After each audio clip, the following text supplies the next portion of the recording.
조금 있으면 너희가 나를 보지 못하겠고 또 조금 있으면 나를 보리라 하시니 제자 중에서 서로 말하되 우리에게 말씀하신 바 조금 있으면 나를 보지 못하겠고 또 조금 있으면 나를 보리라 하시며 또 내가 아버지께로 가미라 하신 것이 무슨 말씀이냐?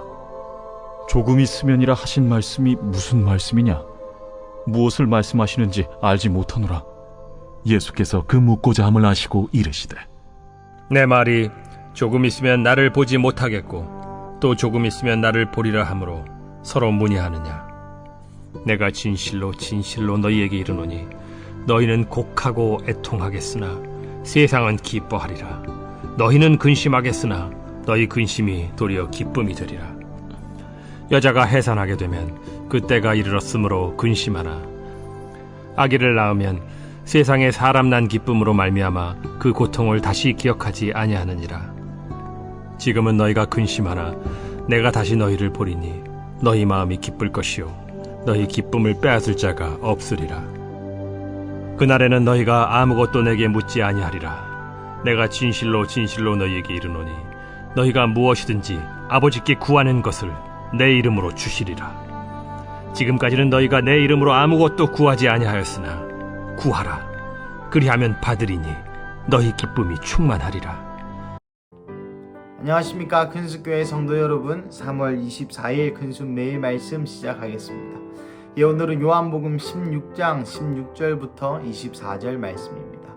오늘 본문을 살펴보시면 예수님이 이제 잡히시기 전날 밤에 또 겟세마네 동산에 기도하러 가시기 전날에 이제 제자들에게 알쏭달쏭한 말씀을 하시는 그 대목 중에 한 대목이죠. 우리 예수님께서 이렇게 말씀하십니다. 조금 있으면 나를 보지 못하겠고 또 조금 있으면 나를 보리라. 이 말이 무엇입니까? 우리는 알고 있죠. 조금 있으면 예수님께서 십자가에 못 박히실 것이고 그것을 통하여서 3일간 못 보다가 사흘 만에 예수님께서 다시 부활하셔서 또 제자들 앞에 현현하셔서 다시 또 제자들이 보게 될 것이라는 우리는 답을 알고 이것을 보지만 이 당시에 예수님도 명확하게 말씀하지 않으셨던 것 같습니다. 그리고 예수님께서도 이전에 내가 부활할 것이다, 다시 돌아올 것이다 라는 말씀을 이미 했지만 제자들의 귀에는 그것을 그렇게 귀담아 듣지 않았던 것 같습니다. 그래서 제자들이 서로 야 이게 무슨 말이야 너 아니? 라고 서로 대화하는 와중에 예수님께서 말씀하시죠. 너희가 나를 잃을 것이다. 해산하는 진통의 고통, 이 해산의 고통을 하는 여자와 같이 너가 그러한 고통을 겪게 될 것이고 또 해산의 고통하는 그 여자가 아이를 보는 그 기쁨을 통하여서 그 고통을 잊듯이 다시 나를 보게 될 때에 그 기쁨으로 충만케 할 것이다 라고 예수님이 말씀하여 주시는 것이죠.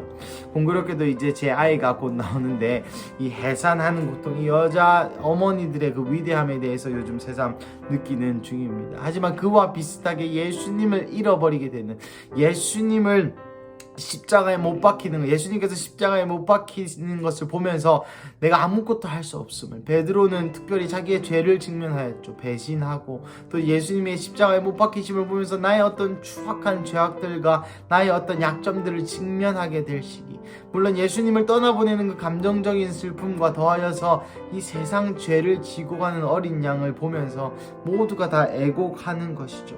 하지만 동시에 예수님은 이 애곡하고 슬퍼하는 것만을 이야기하지 않습니다.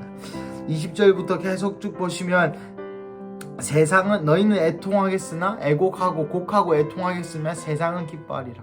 왜입니까? 우리 예수님이 죽으심으로 통하여서 이 세상이 구원을 얻기 때문이죠.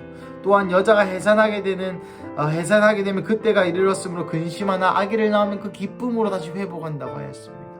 바로 이런 것이죠. 예수님의 그 십자가 사건이 우리에게도 마치 이렇게 적용되는 것 같습니다. 사랑하는 가족 여러분, 예수님 처음 만났을 때 기억하십니까? 그 십자가의 복음을 들었을 때 처음에는 무야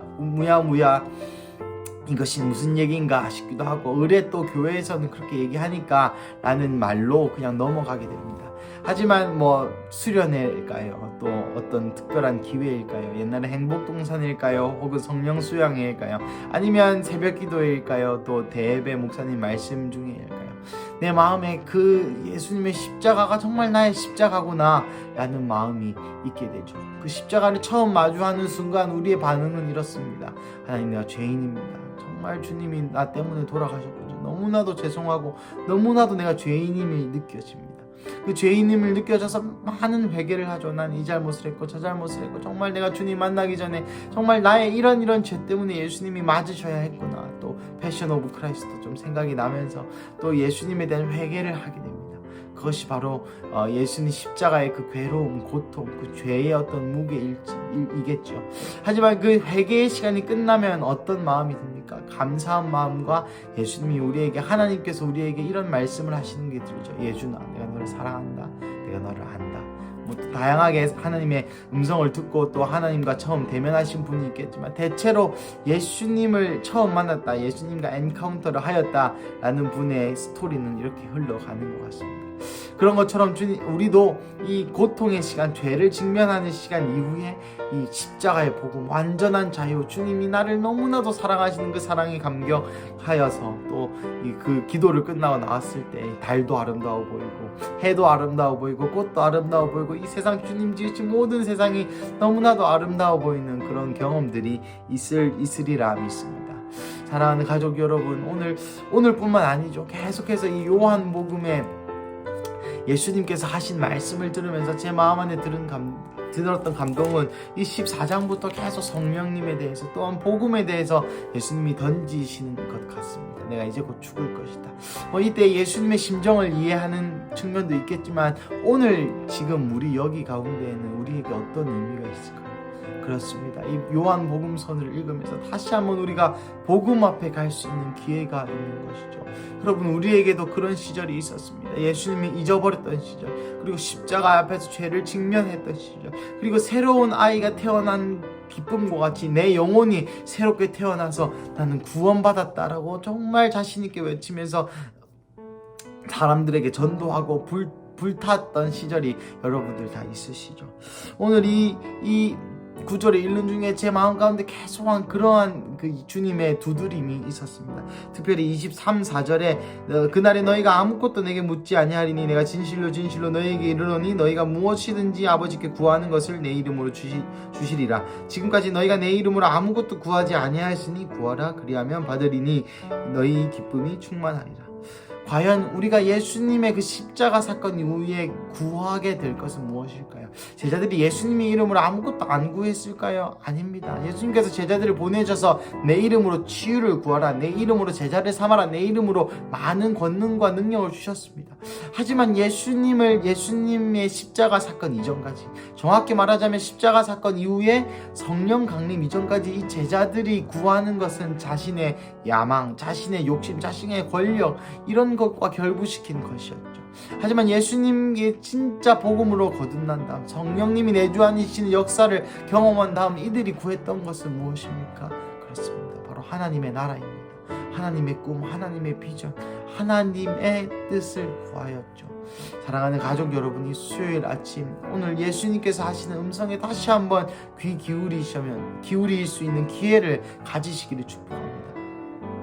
조금 있으면 나를 보지 못하겠고 또 조금 있으면 나를 보리라. 여러분, 우리는 예수님을 본 시대에 살고 있습니다. 나를 보리라. 그래서 이제 나를 보았으면, 네가 나를 맛보았으면 내 이름으로 구하라. 그러면 네 기쁨이 충만하리라 라고 예수님께서 오늘 우리에게 말씀하고 계신 것이죠.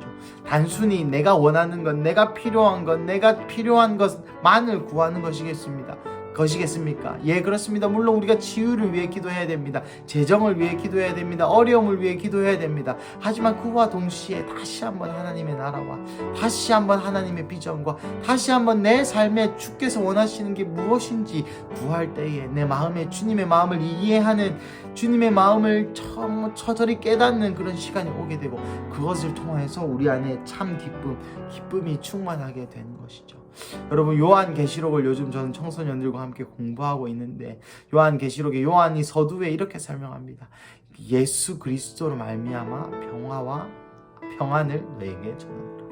여러분, 예수님을 통하여서만 이 평화가 있을 수 있습니다. 예수님을 통하여서만 우리 마음 안에 참 만족감이 있고, 예수님을 통하여서만 우리 마음 안에 큰 기쁨의 충만이 있을 줄로 믿습니다. 사랑하는 가족 여러분, 오늘 수요일 아침 가운데 그 예수님 한 분으로만 만족하고, 이 예수님의 나라가 내 삶에 임하는 것, 예수님의 비전을 내가 다시 깨닫게 됨으로 통하여서 기쁨이 충만한 하루 되시기를 주님의 이름으로 축복합니다. 함께 기도하시겠습니다. 사랑하는 하나님, 오늘 다시 한번 예수님이 말씀을 듣습니다. 예수님이 십자가에 못 박히시는, 그리고 다시 부활하시는 것을 수억 번 얘기했음에도 불구하고 알아듣지 못하던 제자들의 모습이 저의 모습입니다. 예수님이 무엇을 원하시는지, 예수님이 무엇을 하기를 원하시는지, 또 예수님이 어디에 계신지 전혀 알지 못하고 단순히 내 사업, 또 내 학교, 내 성적, 그리고 우리 가족만을 생각했던 주님, 나의 욕심을 용서하여 주시옵소서. 하나님, 다시 한번 복음 앞에 섭니다. 다시 한번 복음 앞에 서서 이제라도 주님, 내가 구해야 할 것, 하나님의 나라와 하나님의 비전과 하나님의 마음이 지금 어디에 있는지 주님 저에게 알려주시옵소서.